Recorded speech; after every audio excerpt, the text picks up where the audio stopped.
I'm Lauren Mitchell, 34 years old, the chief financial officer of a tech company in Seattle. People often say I'm the picture of success. A high-rise apartment overlooking the bay, a sleek Tesla, and a job most would dream of. But behind that polished life lies a secret I've never told anyone. That morning, while getting ready for a strategy meeting, my phone buzzed. A message from my mom. I thought it was her usual good morning text. It wasn't. Just one line, but it made my heart sink. Lauren, send $3,200 to Emily today. She needs it for graduation. I frowned, not because of the money, but because of the commanding tone in every word. I had no idea. That message would be the beginning of a 3-month nightmare. I'd long grown used to being treated like a walking wallet, the successful daughter my family loved to show off, but never truly cared for. I was born in Portland, Oregon, into a middle-class family. My dad was an electrical engineer, my mom a homemaker, and I had a younger sister, Emily, 8 years my junior. From the very beginning, Emily was the center of everything. She had big eyes, a sweet smile, and knew exactly how to melt people's hearts. And me. I was just the good one.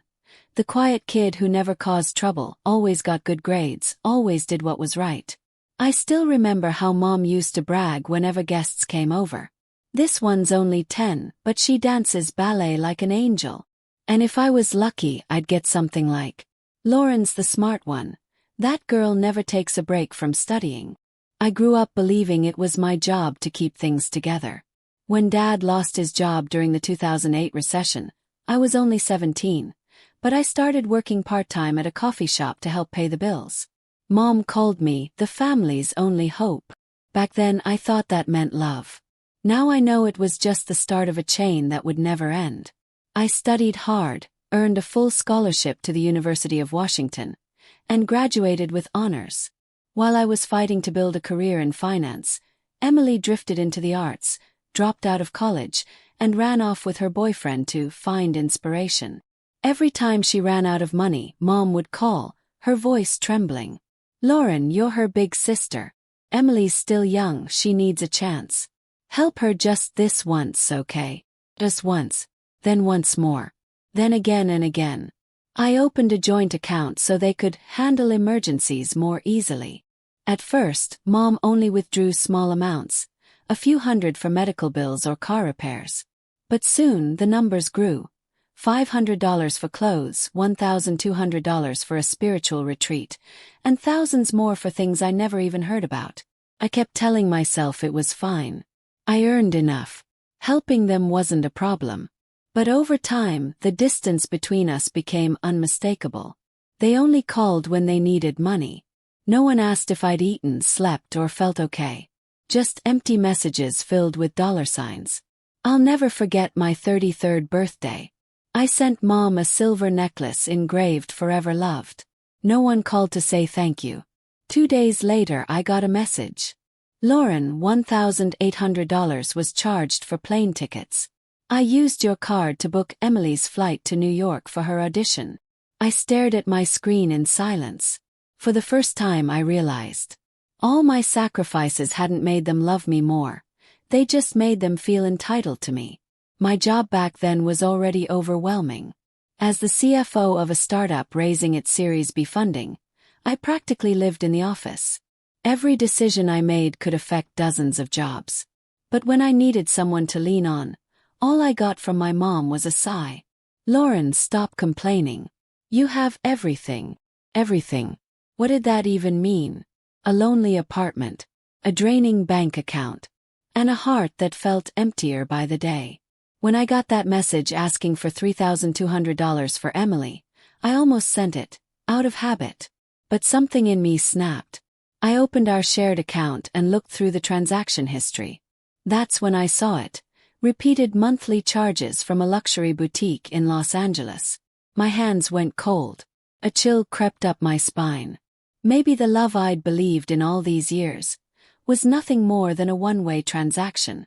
And I had no idea that small moment of doubt would uncover a truth far more painful than any number on a bank statement. I'm not the suspicious type. Working in finance, I've always believed in numbers. in evidence, not emotions. But when I saw those strange transactions on our joint account, monthly charges from Lux Avenue Boutique, Los Angeles, and Palm Crest Spa Resort, I knew something was wrong. I hadn't been to Los Angeles that year. And I definitely hadn't authorized anyone to use my card there. So I opened my laptop and dug deeper into the bank records. Every statement, every invoice. The total made my stomach drop. Over $42,000 withdrawn in just 6 months. My heart pounded. Called my mom right away. "Mom, I'm looking at our joint account. Who used the card in Los Angeles?" Silence. Then her calm, almost cold reply. "Oh, that must have been Emily. She went there for a photo shoot. She needs to look nice, you know." "Mom, that's a lot of money. I didn't know about any of this." "Lauren, you're always so dramatic. You make good money. Are you really counting pennies with your own sister?" I bit my lip trying to stay calm. But deep inside I felt something crack. That night I couldn't sleep. I kept staring at the phone, scrolling through the transactions again and again. Every charge was made with the secondary card I'd sent home last year. For emergencies only. I still remembered what Mom said when I mailed it. "Don't worry, honey. I'll only use it if we really need to." Now those cold, hard numbers felt like knives slicing through my trust. The next morning I booked a flight to Portland, without telling anyone. I needed to see it for myself. When I walked into the house, Emily was lounging on the couch, taking selfies. Red lipstick, manicured nails, and a brand new Chanel bag by her side. Pointed at it. "Who bought that for you?" She blinked, then gave a smug little smile. "Mom said it was a birthday gift." "Why? Where did the money come from, Emily? That bag costs $2,000. Geez, why are you so uptight? You send money every month anyway." Her words hit me like a slap. I turned to my mother, who was pretending to be busy in the kitchen. "Mom, I need to know. How much have you withdrawn from my account?" She spun around, eyes flashing. "Lauren, you're so ungrateful. Have you forgotten everything I've done for you? That money is nothing compared to what I sacrificed to raise you." I couldn't speak. Not because I was angry, but because I barely recognized the woman standing in front of me. That night I drove back to my hotel, my mind in chaos. Every word replayed like a broken record. "You're selfish. You're ungrateful. Is money all you care about?" I used to believe family love was unconditional. But now I saw the truth. To them I wasn't a daughter. I was a provider. Every dollar I sent wasn't love. It was obligation.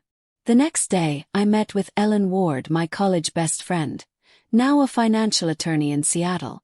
I told her everything. Ellen listened quietly, then said, "Lauren, you have every right to audit the account. If there's fraud, I can help you investigate." He nodded. It wasn't about the money anymore. I just needed the truth, no matter how ugly it was. Ellen started digging into the records, matching every withdrawal with digital signatures. Within days, she found it. A string of transactions electronically signed by my mother, but with the shipping address listed under an apartment in Los Angeles. Emily's apartment. My chest tightened. They hadn't just spent my money.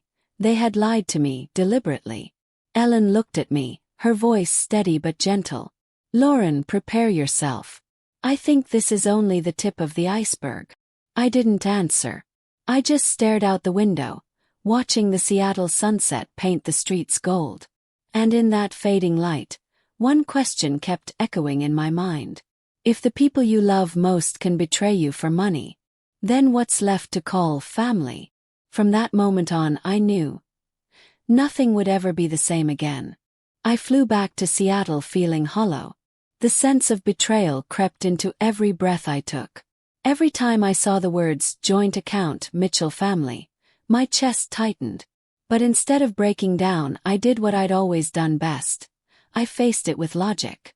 Ellen and I began a deeper investigation. As a financial lawyer, she knew exactly where to look, who to ask, and how to read the data. We pulled 4 years of bank records, cross-checked every transaction, invoice, and e-signature. Each printed page peeled back another layer of trust one thought I had. A week later, Ellen walked into my office and set down a thick folder. "Lauren," she said quietly, "you need to brace yourself." I opened the first page. A financial summary marked with red ink. $12,400. Regular transfers to Palm Crest Spa Resort for 8 straight months. $18,900. Luxury purchases at Lux Avenue Boutique. Signed under my mother's name. $9,700. Flights and hotel bookings in New York. Paid using Emily's email. $4,800. Direct transfers to my mother's account labeled Household Needs. More than $46,000 in less than a year. I couldn't breathe. Ellen spoke gently. "Lauren, they didn't just spend your money, they tried to hide it. Some transactions were broken into smaller amounts to avoid fraud alerts. That means someone knew exactly how the system worked." I looked up, my throat dry. "You're saying this was planned?" "It's possible," she said softly. Sat there numb. I didn't know whether to be angry, heartbroken, or just done. I remembered the lonely nights working late, FaceTiming my mom only to hear, "I'm busy, sweetheart. Let's talk later." I remembered wiring money for her to fix the old roof. She promised to pay me back after selling the car. The car was never sold. And the day I got promoted, I texted the family with the news. The only reply came from Mom. "That's wonderful. Can you add an extra $1,000 a month for me now?" Now every piece fit, perfectly, painfully. I turned to Ellen. "Is there any way to hold them accountable?" She nodded.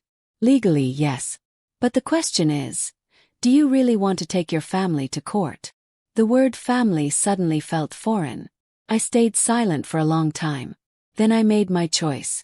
I wouldn't sue them, at least not yet. But I needed to face them. I needed them to see what they'd done, and the person they'd turned me into. 3 days later, I flew back to Portland again. No warnings. No texts. No calls. Just me, the folder, and a fragile thread of hope that maybe there was still an explanation. When I walked in, Mom was watching TV. Emily was on the couch, scrolling through her phone. Neither of them looked surprised to see me, as if I were just a guest passing through. I set the folder on the table. "Mom, we need to talk." She glanced at the papers, frowning. "Is this about money again?" "It's not again, Mom. Still, I want to know why you and Emily used money from the joint account without telling me." Emily laughed under her breath. "Oh my God, are we really doing this? You make 6 figures a year, Lauren. Relax. It's not about the amount," I said quietly. "It's about respect." I opened the folder, pointing to each page. "These are spa bills. These are boutique receipts. These are flight tickets. None of them are household expenses. And Mom, you signed for them." The air went heavy. Mom's hands clenched as she spoke through gritted teeth. "Lauren, you're talking to your mother. Don't take that interrogating tone with me. I used that money for the family, for your sister. Can't you stop being so stingy?" "I'm not stingy," I said softly. "I just won't accept being lied to." Silence. Then she stood, her voice sharp as glass. "You ungrateful girl. Without me you'd be nothing. Now you've got some money, and you think you're better than everyone. Get out, Lauren. I don't need your dirty money." The chair crashed behind her. The door slammed. Emily muttered without looking up, "Drama queen." I didn't respond. I just stood there, not crying, not yelling. Just empty. Because that was the moment I knew a chapter of my life had ended. Not with tears, but with silence. When I stepped outside, the Portland wind hit my face. I took a deep breath and called Ellen. "You were right," I said quietly. "I don't need a courtroom. I just need freedom." That night, I emailed the bank, requesting to close every joint account and transfer all remaining funds into my personal one. In the notes section, I typed just one line. "End of all obligations." I didn't know how they'd react the next morning. But for the first time in years, I felt light. As if I'd finally loosened the noose I'd been wearing around my own neck. I flew back to Seattle that afternoon, the sky as gray as my mood. I couldn't sleep the entire flight.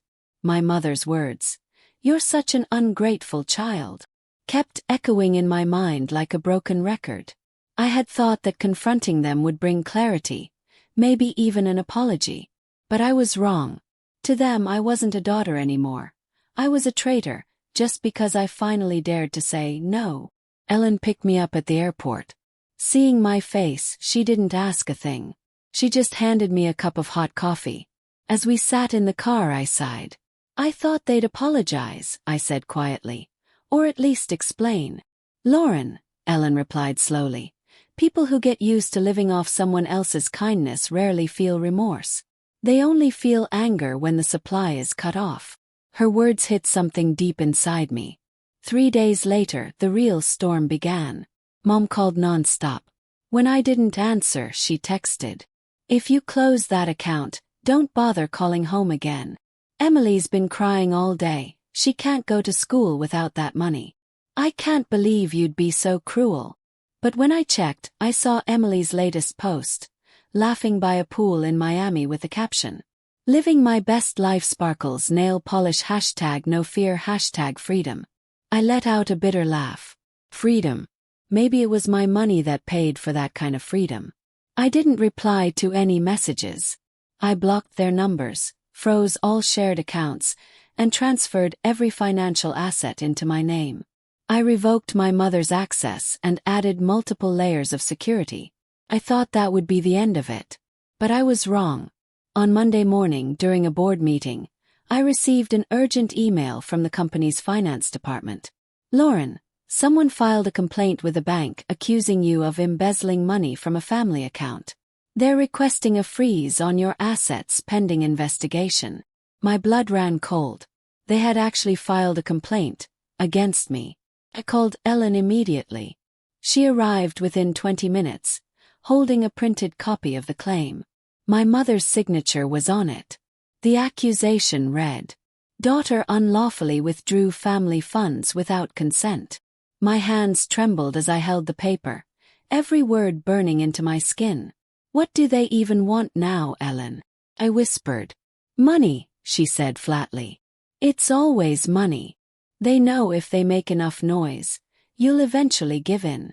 I leaned back in my chair, feeling completely drained. Never in my life did I imagine that my own mother, the woman who once held me tight in a hospital bed after my appendectomy, would do this to me. Ellen handled the legal side, and within a week, the bank cleared me of all accusations. I was free legally.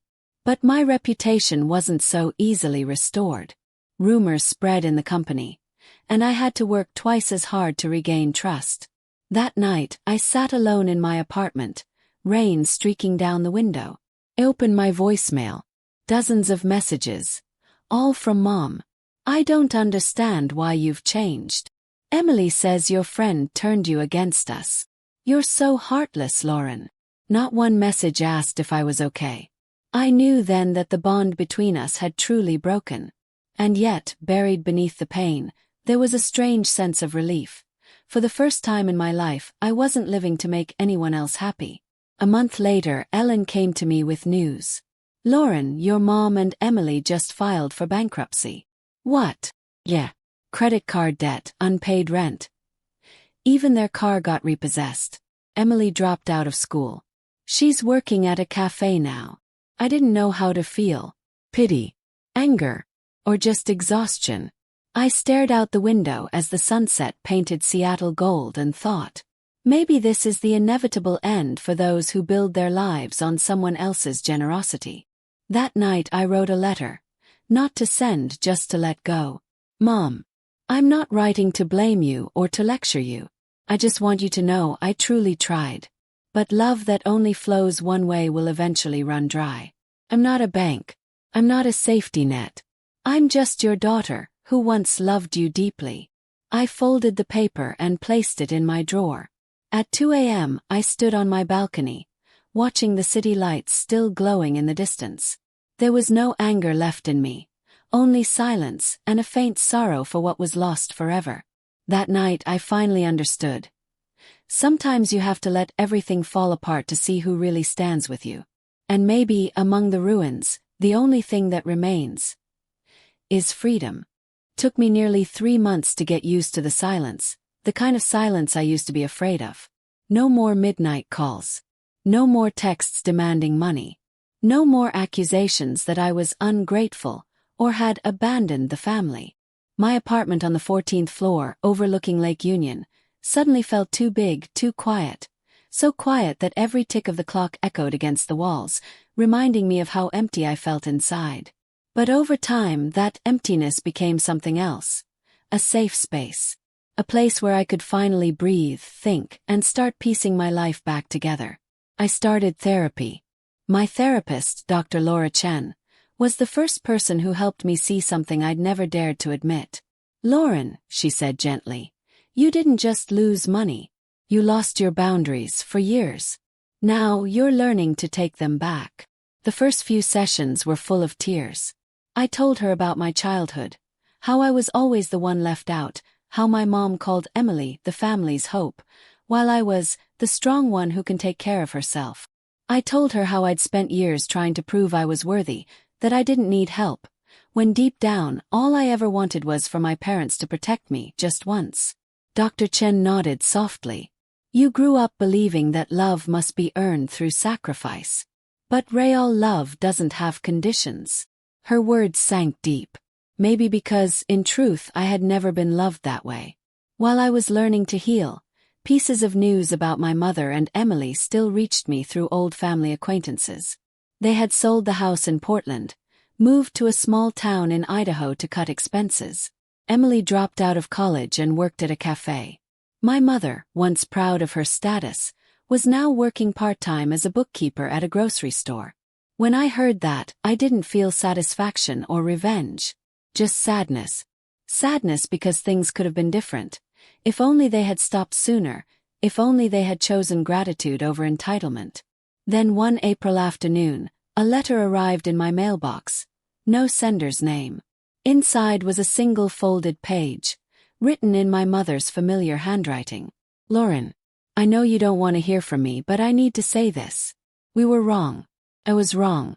I don't know how things went this far. I just thought that if you helped a little more, everything would be fine.